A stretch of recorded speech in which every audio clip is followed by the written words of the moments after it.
We're usually in Temple Square, and I get to interact with all these wonderful couples that are going to be serving all over the world. But I'll take this, internet meeting instead. My name is Irene Caso. As you can tell, I'm not from around here. I'm from Madrid, Spain. You can tell thick accent, 17 years living here, and it will not leave me, but that's okay. But yeah, I work in the media division of the communications department. And we're a team of 5. We're spokespersons for the church, and we deal with media needs on a daily basis. So today we wanted to come and I wanted to introduce my colleagues. Kelly, say hi. Kelly is pretty Hi, new to the everybody. team. And then we have Chris. I don't know if he has his camera on, but he's the newest member of the team.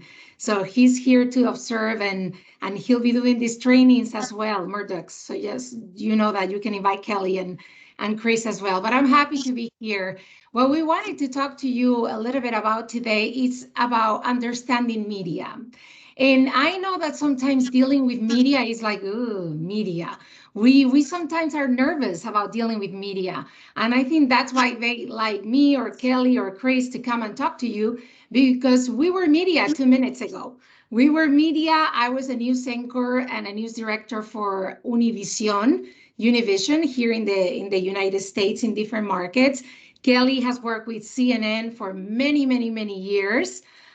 Then we have Chris. He's worked with KSL and other outlets for many years too. So we understand media. We come from the other side, and we came to the dark side, as media says. PR is the dark side. But we're happy to be here, and we want you to understand that media can be a tool, a very important tool for all of you in your countries, in your service. So I want you to change maybe your idea of media reporters, anything I'm gonna say, they're gonna, I don't know, twist it and change that. Black, white canvas. We're starting fresh. And I hope I can convince you that media are your friends and that media will be very, very, very helpful for you as you serve in these places and with these people. So I'm going to see if I can share my screen. Am I going to have any trouble or do you need to give me permission? Oh, no, it's letting me. Let me see. Let me see if you can see my screen. It's thinking. Okay. Can you Yes. see my screen? Sí. Yes. Awesome. Okay. So here's the presentation, and I don't know how to make it so I can see you. So please, somebody yell. If you have a question, just, cut me off and ask it, and we'll stop whenever we need to stop. But again, we're happy to be here, and let's get started. So the church, as you know, is more newsworthy now than ever. I remember when I was hired by the church, and they told me that we were a team of 6 or 5 people. I thought, like, is that really needed? That seems like a lot of people for media inquiries. Do we really get so many asks for media from media on a daily basis? And let me tell you, I think we could be 12 and we will still be overwhelmed. On a daily basis, we receive different requests from media from all over the world, from national outlets, from local outlets, from different markets. So yes, people do want to hear about the church on a daily basis. And this happens for many reasons. First of all, the church is larger now more than ever. We're a global church. We're not that pioneer American church. And I say that because, growing up in Spain, that's the church everybody thought I belonged to, the American church. No, we're everywhere. We're a global church, and that generates interest. We are now considered a major religion. So, especially with topics that touch on religion basis, they always want to know what is it that the church, being a major religion, thinks about certain topics. We are seen as a political force, and I can tell you, especially here in Utah, every time we have the legislative session, we get so many requests about what do you think about this bill? What do you think about that bill? We always tell media that we're neutral and everything, but they want to know what way the church tends to go. Church beliefs go against mainstream trends, and that is the conflict that as news outlets and reporters you always want to learn more about. That sells, the conflict. Every time there's anything regarding to abortion, anything regarding to vaccines, of course they want to know what we think because they know our beliefs are pretty much on the other side as the world will go. People are just curious. They want to know what is it about our church, and they want to know why do we have so many temples. There's so many angles. People just want to know more about the church these days. But let me explain to you now what's happening. And I was looking at the countries that you're going to be going, and I saw Australia, DR Congo, England, Micronesia. I want you to think that this presentation, I mean, it's very USA centric, but it can apply to any place where you're going to be serving. Um, the kind of outlets and reporters you're going to be dealing with in Kuala Lumpur are not the same as Frankfurt or Geneva, but the concepts and the basics are the same. So keep that in mind. And this is what's happening these days with, especially in small markets, what's happening with media outlets. And it's something very interesting. Newsrooms are typically understaffed, resources are limited, and reporters are asked to do more with less. Kelly can tell you that. She comes from a bigger outlet, CNN, but I can tell you in my experience, I was the news anchor, I was the news director, I was the producer, and sometimes I had to write my own stories. So that's what happens. There's something now in a lot of the markets that is called multimedia journalist, where you will have a reporter go to the field, record his own b-roll, he will come back to the station, he will edit his story, and then he will present it. In the past, when I was a reporter, I always had a cameraman with me, and he will help me tape the story and edit it. That's not happening anymore. So there's a lot of stress. That's what I'm trying to get into. Reporters are always doing a lot of things with not a lot of resources. And that sometimes has an impact, in their outcome and in their job. Um, News outlets and reporters, they're constantly under deadlines. And again, as I mentioned, they have fewer resources. What happens with that? That sometimes they don't have a lot of time to fact check their story. And when it comes to the church, that's important. It's not the first time that we've had to contact, hear from headquarters, different outlets all over the world or national outlets that really they were reporting on the wrong number of temples we have worldwide, or the wrong number of members, or the church supports this when we don't. And that's because they're running fast. They need to put that story out, and they don't have the time to maybe go back and fact check that their information is correct. um, Reporters are now reporting on a variety of social media channels, and that's stressful. Back in the day, a reporter will go and work on a story a day.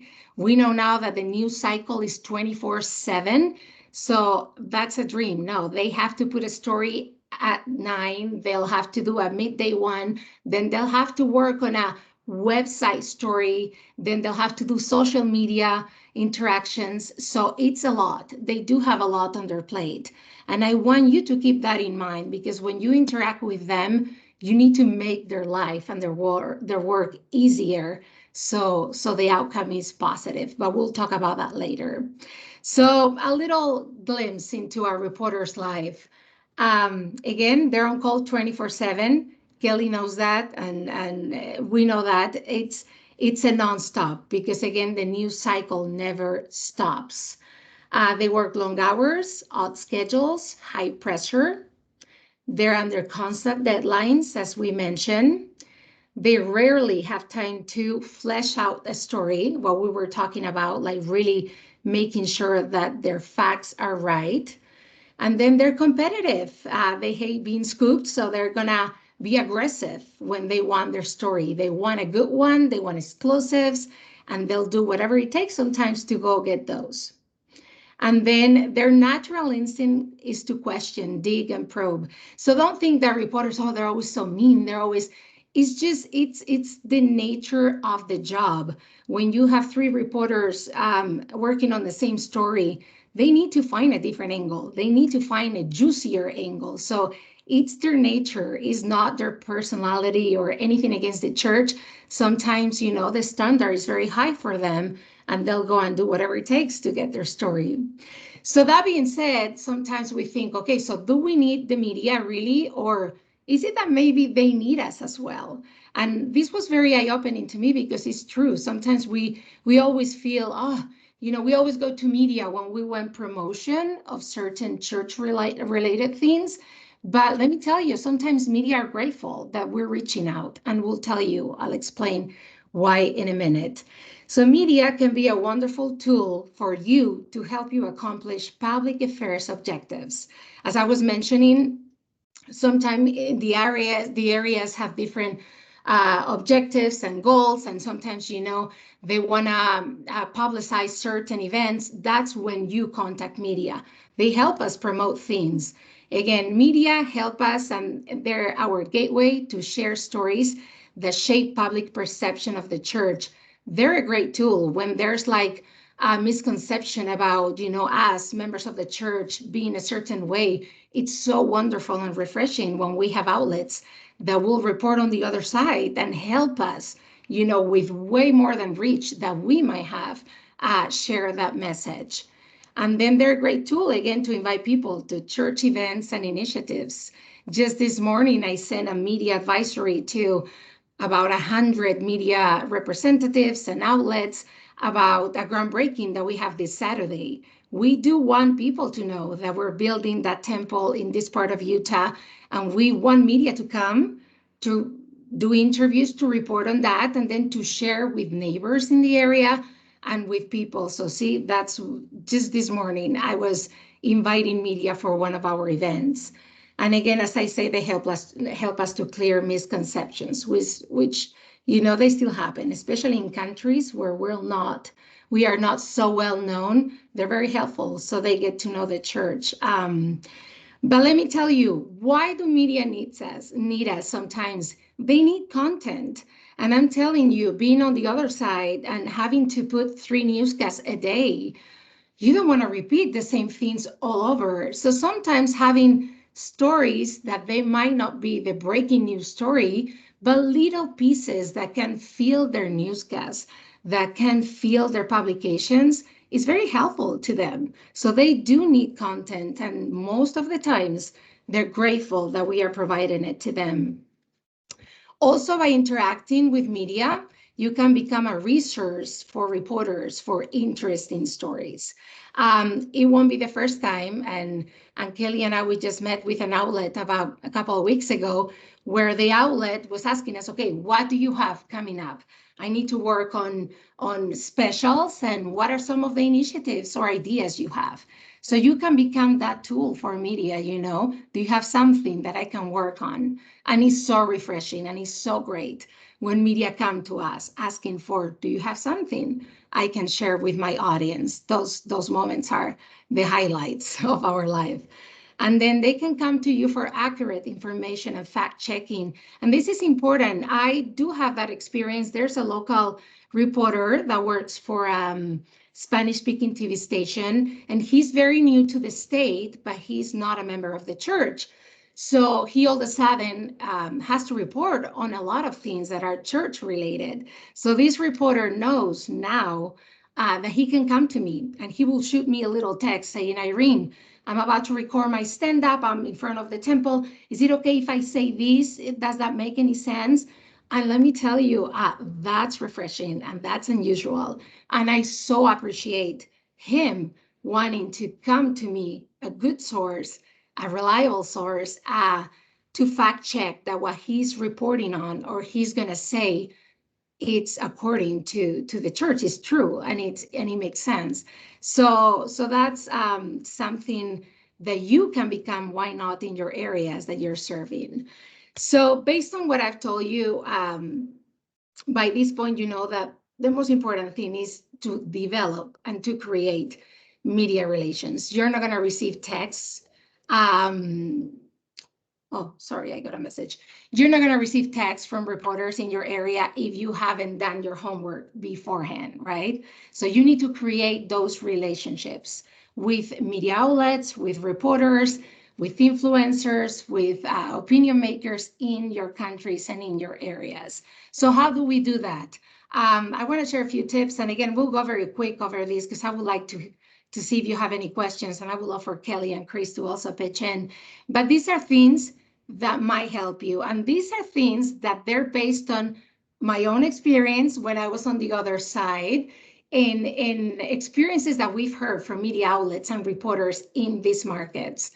So to start this relationship with our media friends, they need to start from a sincere desire to get to know your media friends. Media, they're smart. They know if you just want to develop a relationship because you just want to use them when it's convenient to the church, when it's convenient to share a certain event or certain story. So make sure that you really, really work on those relationships and that they come from a good place. You really want to know and understand the market where you're living and the news outlets in your area. So how do you do that? Do your work.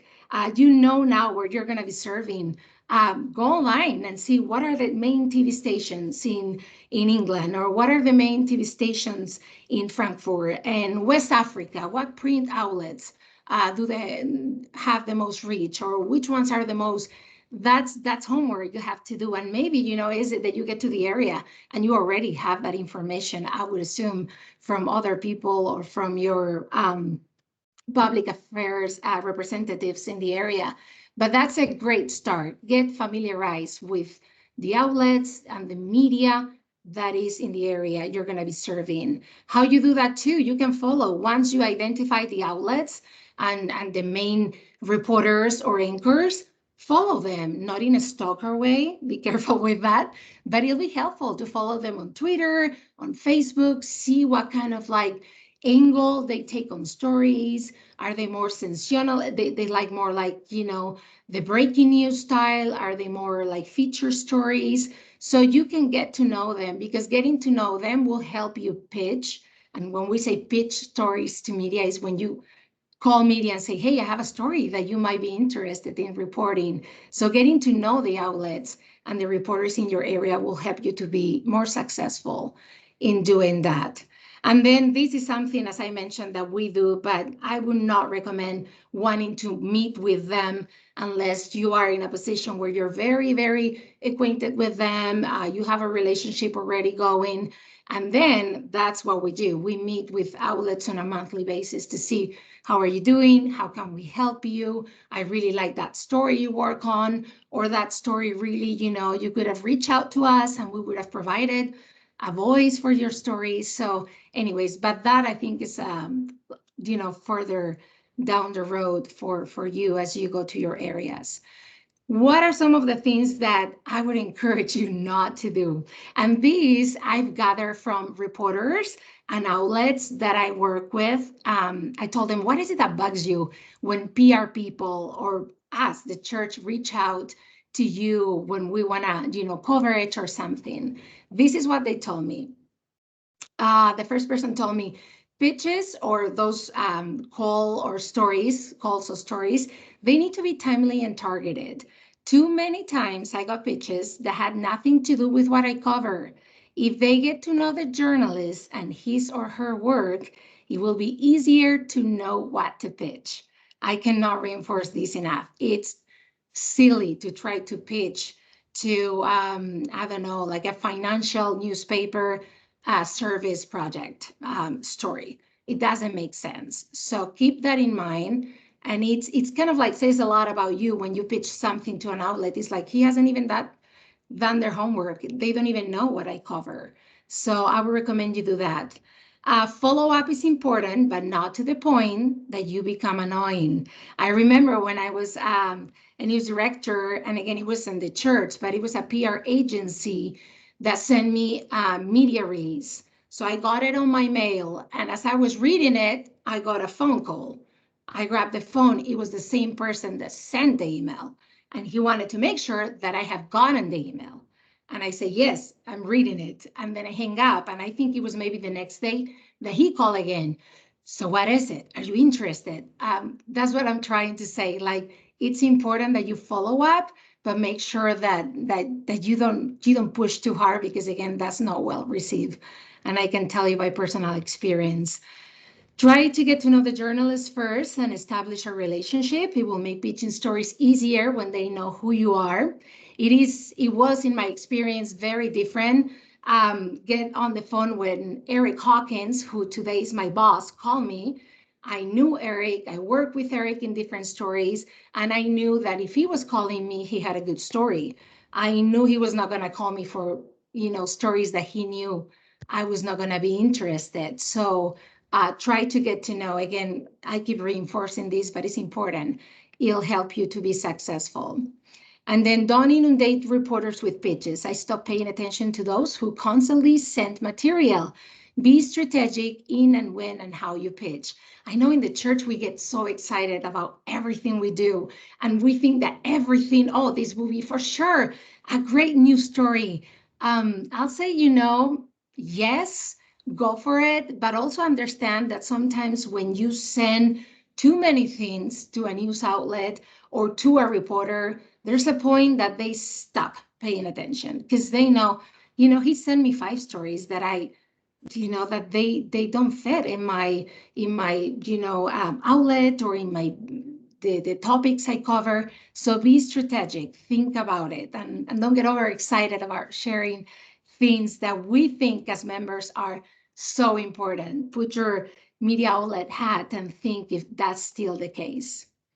And then that last one is more like, doesn't apply to you, but for example, we've had media outlets come to Temple Square.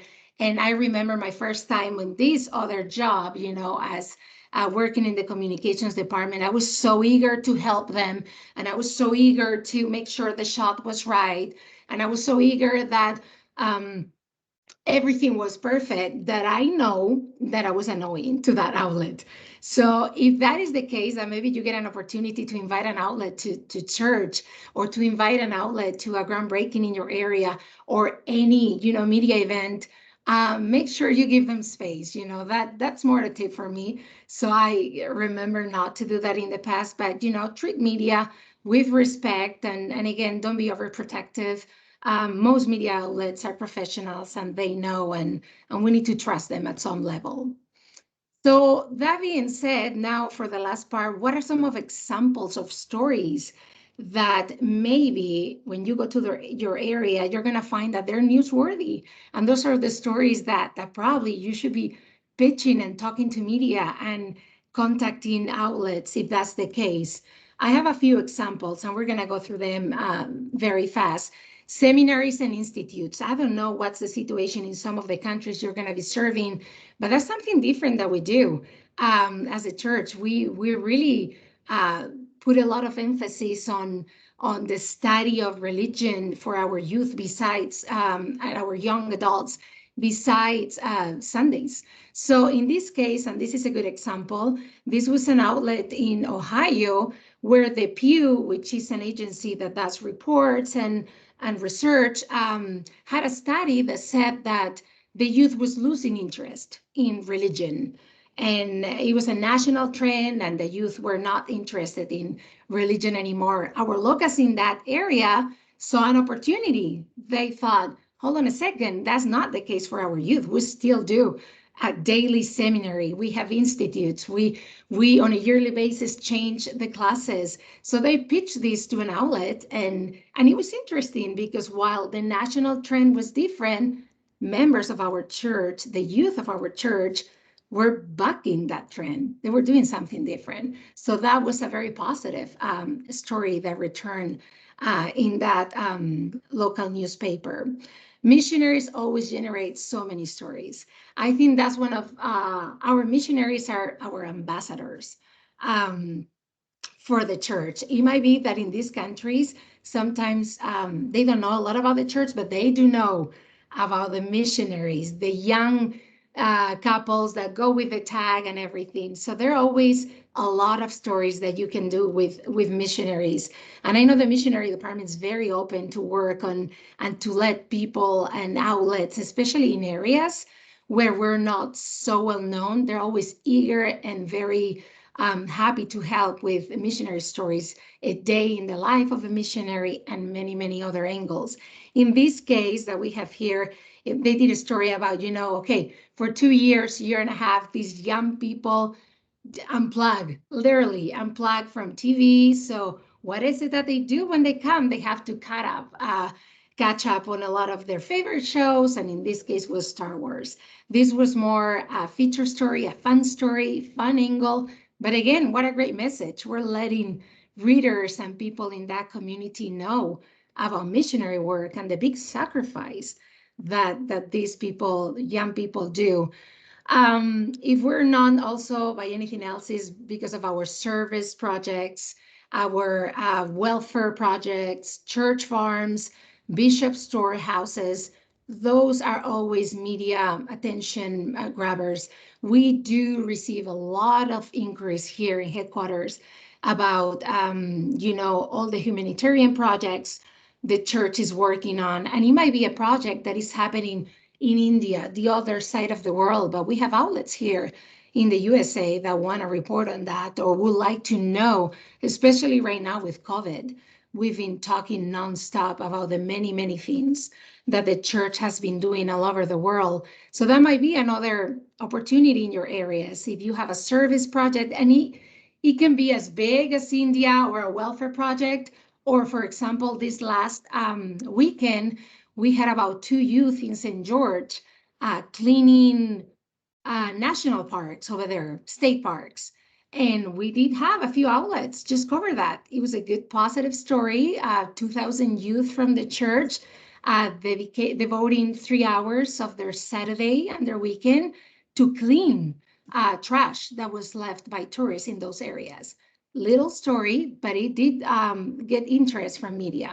And then Family Search, again, I will recommend you. That's another resource.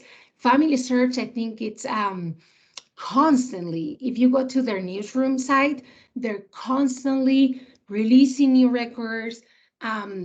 They use great graphics. They use, we have Rootstick. I mean, look inside the church at Family Search and other departments. What is it that they're doing that might be, I could maybe localize? I know Family Search is constantly releasing records from Germany. Well, that would be a great opportunity, if you're in Germany, to try to see if a local outlet would like to report on, us having new records for genealogy in that area. Just Pioneer, yes. excuse me, question. I know a couple of those articles used the term Mormon, and I was wondering what the current thought is, and is that something that we need to make an issue? That's such a good question. Let me tell you, these clippings, I will say you saw the word Mormon because they're old, but I see them today. I saw them yesterday, and we're gonna see them. That's a fight that we're fighting, but it's a fight that you need to know when to stop pushing. Because I think, and that's how we see it, we'll still take an article that says Mormon, especially if it's positive. It's not worth you calling the outlet and be like, hey, that's not our name. But it's worth it maybe after and as you develop a relationship with the outlet to share, actually, we prefer to use these. Reporters and especially broadcast stations come back to us saying it's impossible to fit it in our, lower thirds. It's just what you're asking is impossible. We're okay. Again, I think, it's important to educate people, and the goal will be that everybody will use the correct name of the church, but know how to pick your battles, I will say at this point, and especially in these countries. But thank you for the question.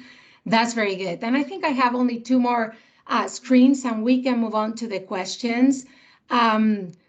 Youth conference, pioneer tracks, again, other examples, interfaith events. Those are always so good to advertise in your areas. And there's always so many things that we're doing with other faiths. If you have an opportunity, that will be definitely something to pitch. And then our other ideas, very quick, keep your state calendars handy in the areas you serve. Learn if they're doing any youth events. You can invite journalists to a church. right now with COVID, it's tricky, but, hopefully things are going to get normal again and you can invite someone to worship with us. Every time there's a change in leadership, especially in the areas, let media know, hey, we have now elder so serving in this area in Europe or whatever you are, every time we have new buildings, new temples, etc. So I want to open it to questions, and let me see if I can go back to seeing your faces. I know it's a lot, and I wanted to go quick because Kim Farah, my best friend, she's coming next, and she's going to be talking about writing and how to write these maybe pitches that you're going to be sharing with media. But I would like to know, do you have any questions that Kelly or Chris or I can help you with? And have I changed your mind? Do you like media now? Maybe a little better? Maybe you always like them. I know, I want to change our perception, right, Kelly? That's what you told me, right? That the most important thing is that you know that they are there to help you. They can be a tool for you. So let me see, do we have questions? Yes, I have. Yes. This is Connie Green. Hi. So as far as like you said to go with like the church state calendar and stuff. So I was wondering how you felt about if we were to approach people like Helping Hands or the Red Cross and find their calendars of maybe some of those things, inquiring of what they would be doing and help that they would be needing, or ways that we could. Yeah, I think that's a great idea. Doing. Yeah, I think that's a great idea. We do so many things, especially with the Red Cross internationally. That's a relationship that is already there, and it's so wonderful. So yeah, that will be great. Seeing if there's any other opportunities where the church can just come in and help. And that will also send the message that we work together with other organizations. So yeah, great idea. Can I chime in, Irene? Yes, Kim.